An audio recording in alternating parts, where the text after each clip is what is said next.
Selamat pagi semuanya, perkenalkan kami Aditya Pirwicaksono, Khairul Falah, dan Ega Insa Mahendra akan memaparkan pemetaan sosial dari buku Seperti Roda yang Berputar, Perubahan Sosial Sebuah Kampung di Jakarta, karya Lea Jelenik, tahun 1995.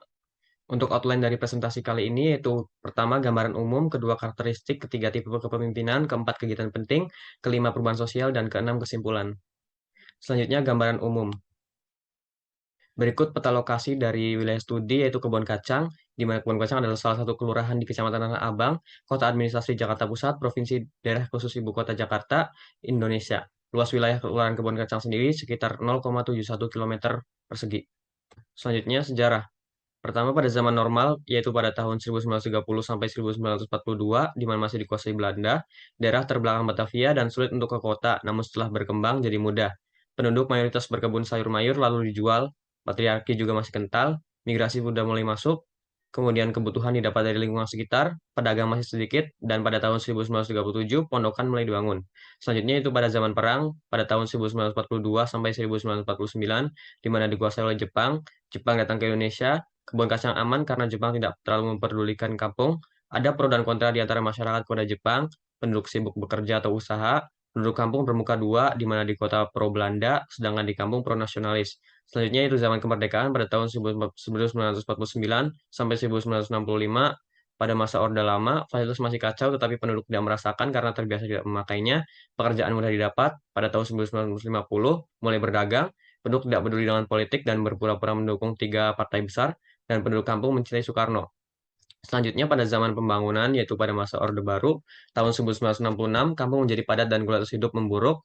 Penduduk kampung takut berbicara politik, muncul permukiman kumuh pada tahun 1970, tersingkirkan dari Jalan Tamrin, dan tekanan-tekanan ekonomi pendapatan rendah pada tahun 1978. Selanjutnya itu zaman kurang ajar, dan setelah penggusuran pada tahun 1981, para pedagang mulai masuk, kesenjangan sosial yang tinggi merusak hubungan antar penduduk, mulai penyesalan akibat lemahnya ikatan sosial. Akibat selanjutnya, yaitu ganti rugi penduduk dipotong 10% untuk bisa ditandatangani, dan kurang dari 3/4 penduduk yang mampu membeli flat karena kebanyakan uang ganti rugi telah terpakai. Selanjutnya, ada data populasi dan data pekerjaan, di mana kebun kacang terdiri dari 3.500 orang, 77 rumah tangga, di mana 44%-nya yaitu rumah tangga sendiri, 17%-nya hidup tanpa wali, 27%-nya keluarga besar, 12%-nya pondokan yang terdiri dari banyak keluarga. Kemudian ada angka melek hurufnya, 12% pada tahun 1931 dan meningkat 64% sebanyak 1961. Pekerjaan sendiri yaitu ada sektor informal dengan 153 jumlah pekerja, tukang beca 4 pekerja, industri pondokan 20 pekerja, pedagang kecil 67 pekerja, kerja bangunan ada 10 pekerja, jasa kampung ada 52 pekerja, sektor formal 49 pekerja, kantor pemerintah 37 pekerja, dan pabrik 12 pekerja. Kemudian kita lanjut kepada karakteristik sosial. Untuk struktur sosialnya itu dibagi menjadi tiga, yaitu ada status sosial, peran sosial, dan peranata sosial. Status sosial pada masyarakat, banyak tokoh utama yang berperan dengan karakteristik yang berbeda-beda termasuk pada achieve status seperti Bu Inah, baik Ramah, dan Pak Haji Tejo yang terkenal serakah dan lain sebagainya. Untuk peran sosialnya pada masyarakat Kebun Kacang, termasuk pada role konflik, karena masing-masing peran memiliki konflik yang dialami masing-masing, seperti Pak Salim sebagai tukang beca yang memiliki pendapatan yang seadanya, namun profesi tersebut seiring dengan berjalannya waktu mulai ditinggalkan. Kemudian yang terakhir adalah peranata sosial, di mana pada lingkungan masyarakat Kebun Kacang dengan keluarga, ekonomi, politik, agama, dan hukum. Untuk interaksi sosial yang terjadi, yaitu adanya pertukaran di mana penduduk kacang cenderung memberikan kelebihan pada tetangga dengan harapan nantinya mereka akan membalas perbuatannya di masa yang akan datang. Yang kedua, ada bentuk kerjasama, di mana kerjasama kampung seperti memberikan saran dan bantuan untuk meminjamkan uang, hingga kegiatan gotong royong secara sukarela dalam acara atau perayaan tertentu. Ketiga, ada persaingan, yaitu persaingan dalam mencari pendapatan atau pekerjaan. Dan yang terakhir adalah konflik, di mana konflik yang terjadi adalah konflik antara pemerintah dengan lapisan masyarakat. Adapun bahasa, nilai, dan nama yang terjadi di wilayah Kebun Kacang, yaitu pada bahasa yang digunakan sehari-harinya yaitu bahasa Indonesia. Nilai yang terkandung berupa nilai dominan dan nilai agama yang mana masyarakat kebun kacang akhirnya hendaki perubahan ke arah yang lebih baik. Untuk norma yang terkandung yaitu norma sosial pada kesopanan, masyarakat kebun kacang memiliki tradisi sendiri yaitu budaya Betawi. Namun sekarang budaya tersebut sudah jarang digemari. Untuk kelompok sosialnya itu terbagi menjadi tiga, yaitu kelompok berasal dari luar dan dalam negeri. Kemudian ada kelompok kegiatan ibu-ibu seperti arisan dan pengajian. Dan yang terakhir adalah kelompok pekerjaan atau profesi seperti tukang becak, pedagang, dan sebagainya. Perkenalkan, nama saya Aditya Priyo Wicaksono, 154-2024 akan menjelaskan tentang tipe kepemimpinan yang ada di kampung Kebun Kacang. Nah, di sini eh, terdapat dua definisi dari kepemimpinan. Yang pertama ada definisi secara simbolik, lalu yang kedua ada definisi secara operasional. Nah, definisi secara simbolik ini, jadi kepemimpinan ini diturunkan dari kekuatan yang terkait dengan peran tertentu dan dari ekspektasi peran yang menyertainya. Nah, sedangkan dalam definisi operasional, kepemimpinan ini mengacu pada perilaku dan peran yang dimainkan seorang pemimpin dalam situasi kelompok atau dengan staff. Nah, selanjutnya ada tipe-tipe peran pemimpin. Yang pertama itu ada developmental leader. Jadi si developmental leader ini dia lebih apa ya seperti mengayomi si timnya gitu dengan membantu memberikan arahan kerja, terus juga memiliki karakteristik yang fleksibel, menerima pendapat anggotanya dan mensimulasi anggota kelompoknya untuk berkembang. Nah, lalu yang kedua ada directive leader. Nah, directive leader ini lebih seperti kayak diktator gitu karena dia cenderung untuk memberikan perintah kepada anggota-anggotanya sesuai yang dia mau gitu. Informasi atau visi yang ingin dicapainya hanya akan diurus atau dibuat oleh pemimpin ini tanpa ada campur tangan anggotanya. Nah, lalu yang terakhir itu permissive leader. Kalau permissive leader ini dia lebih pentingkan pandangan anggotanya daripada dirinya gitu. Jadi dia bawa santai aja dan menyenangkan, tetapi mengakibatkan pekerjaan yang dikerjakan ini tidak memiliki hasil yang optimal karena dia ini eh, apa menyerahkan pandangannya ke anggotanya. Jauh definisi dan peran dari kampung kebun kacang ini. Nah, jadi di kebun kacang ini itu kepemimpinan itu eh, apa ya hanyalah sebuah simbolik itu karena tidak ada eh, struktur atau apa badan kepengurusan gitu. Nah, jadi pemimpin di kebun kacang ini sering disebut sebagai pemimpin lokal. Nah, lalu yang kedua dari pemimpin direktif ini, pemimpin di kebun kacang ini tuh biasanya dia eh, suka memintai biaya dari penduduk kampung dalam beberapa hal. Jadi kayak di sini contohnya ada pemberantasan buta huruf, koperasi, poliklinik kesehatan dan lain-lain untuk keperluan dirinya sendiri dan kurang melibatkan penduduk lain maupun pemerintahan. Nah, lalu selanjutnya ada hubungan sosial. Jadi di buku ini tuh terbagi menjadi beberapa zaman ya. Yang pertama ini ada zaman normal. Nah, di zaman ini tuh pemerintah kota ini memberikan izin kepada Ibu Ina ya terutama untuk menanam sayur dan gudang kecil kepada penduduk kampung serta penduduk kampung ini menjalin hubungan yang baik dan menyenangkan dengan Belanda. Nah, lalu yang kedua, pada zaman perang, pada zaman ini tuh terjadi kekacauan karena pemerintah Jepang ini menggerebek desa, menjadikan pemudi di sana tuh sebagai kuli gitu, dan yang pemudinya tuh dijadiin pembantu rumah tangga.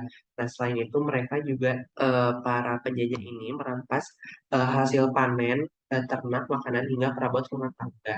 Nah, penduduk kampung ini tuh jadi takut bahkan ada yang melarikan diri ke kebun kacang. Nah, pada zaman kemerdekaan penduduk kampung ini kayak nggak peduli gitu dari kecaman pemerintah karena mereka mementingkan yang penting kita fokus ke kebutuhan diri kita sendiri gitu agar bisa survive. Nah, pada zaman ini tuh penduduk kampung menerima keuntungan ekonomi karena adanya proyek pembangunan gedung ya yang dilaksanakan oleh pemerintah.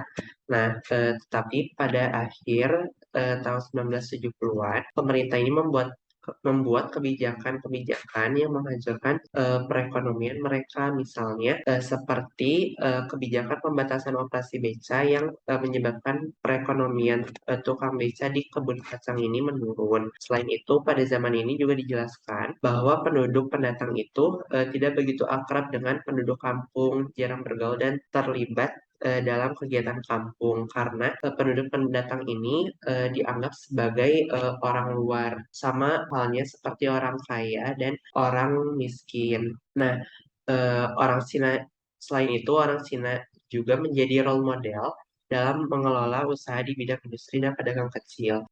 Lalu pemberian kredit di zaman pembangunan ini lebih cocok untuk penduduk kampung karena persyaratannya cenderung lebih mudah dan pada masa ini juga terdapat perencana kota yang menganggap bahwa kebun kacang ini keberadaannya mengganggu sehingga mengakibatkan terputusnya ikatan penduduk kampung kebun kacang. Lalu yang terakhir ada zaman kurang ajar. Ini zaman kurang ajar itu setelah 1981. Pada zaman ini pemerintah itu mencampuri semua kegiatan atau urusan penduduk kampung yang akhirnya menyebabkan hubungan sosial mereka ini retak gitu. Selain itu, Pamong Praja berusaha mengecilkan nyali penduduk kampung dalam mengambil plan. Selanjutnya ada kegiatan-kegiatan penting di Kampung Kebun Kacang. Jadi sebagian besar yang melakukan kegiatan di dalam Kampung Kebun Kacang ini adalah penduduk wanita ya atau ibu-ibu gitu dibandingkan penduduk pria karena para suaminya tuh mereka pergi untuk kerja gitu entah menjadi buruh atau kerja di tempat yang lain. Masa-masa kegiatan yang dilakukan di Kampung Kebun Kacang ini, yang pertama pada hari Lebaran, biasanya masyarakat ini menyumbang 2,5 liter beras pada rumah ibadah, lalu mengumpulkan uang zakat dan terdapat silaturahmi antar tetangga. Dan biasanya mereka pun saling bertukar bingkisan gitu, memberikan kue dan kalau misalnya mereka nggak punya uang, mereka tuh biasanya berhutang gitu agar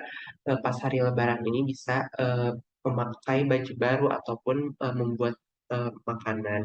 Nah, sementara pada saat Idul Adha ini terdapat pemotongan hewan kurban yang uangnya itu merupakan sumbangan dari beberapa rumah tangga. Nah, lalu yang kedua terdapat perkumpulan wanita yang tua dan setengah umur di masjid dan ada pengajian. Nah, lalu yang ketiga, sholat berjamaah pada setiap malam oleh para pemuda. Lalu yang keempat, kebiasaan untuk saling berbagi antar tetangga bila ada suatu kelebihan. Lalu yang kelima, arisan. Dan yang keenam, pemberian uang kepada yang terkena musibah, seperti sakit, kematian, banjir. Eh, dan di sini tuh ada persatuan atau kerjasama penduduk dan saling memberi dari rumah ke rumah. Selanjutnya perubahan sosial, di mana terdapat collective behavior, dimulai dari sebagian besar penduduk mata pencaharian petani dan jarak antar rumah berjauhan, kemudian pekerjaan di desa yang tidak tersedia dan tidak menghasilkan uang, kemudian selanjutnya banyak pendatang yang masuk ke kebun kacang, dan mata pencarian mulai beraneka ragam dan muncul gubuk pondokan yang menjadikan kebun kacang sebagai kawasan kumuh. Selanjutnya terdapat social movement di mana penduduk kampung yang kurang mempunyai rasa kepemilikan satu sama lain terhadap daerahnya dan muncul rencana penggusuran. Kemudian penduduk kampung mulai berorganisasi, sering mengadakan perkumpulan dan melakukan tindakan protes kepada pemerintah melalui perwakilan. Selanjutnya terdapat teknologi di mana masyarakat sudah mulai memiliki banyak barang elektronik di rumah tangga dan selanjutnya teknologi dimulai dari masyarakat sudah banyak memiliki barang elektronik rumah tangga, kemudian menjauhkan diri dari Terakhir, menuju kepada kesimpulan, di mana terdapat tiga perspektif perubahan sosial yang terjadi pada wilayah kebun kacang. Yaitu berdasarkan teori itu ada tiga, yaitu structural functional theory atau relative deprivation, Kemudian ada konflik teori menggunakan resource mobilization, dan yang terakhir adalah symbolic interaction menggunakan political process. Untuk fokus teorinya masing-masing, untuk relative deprivation yaitu berfokus pada suatu struktur sistem yang dapat bekerja sama dari tiap aspek untuk mencapai solidaritas. Untuk resource mobilization itu ada kompetisi antar masyarakat yang berkaitan dengan SES atau socio-economic status, pendapatan, dan pendidikan. Untuk political process, teorinya berfokus pada interaksi antar kelompok-kelompok yang merasakan hal yang sama dan melakukan aksi. 3 perspektif perubahan sosial ini terjadi melalui 4 tahap, yaitu pada zaman normal, zaman perang, zaman pembangunan, hingga penggusuran. Pada zaman normal pada saat itu dikuasai oleh Belanda. Pada zaman perang dikuasai oleh Jepang, zaman pembangunan saat era kepemimpinan Soeharto, dan masa penggusuran juga masih pada era kepemimpinan Soeharto. Berikut merupakan gambaran 3 perspektif perubahan sosial yang terjadi pada masyarakat Kebun Kacang.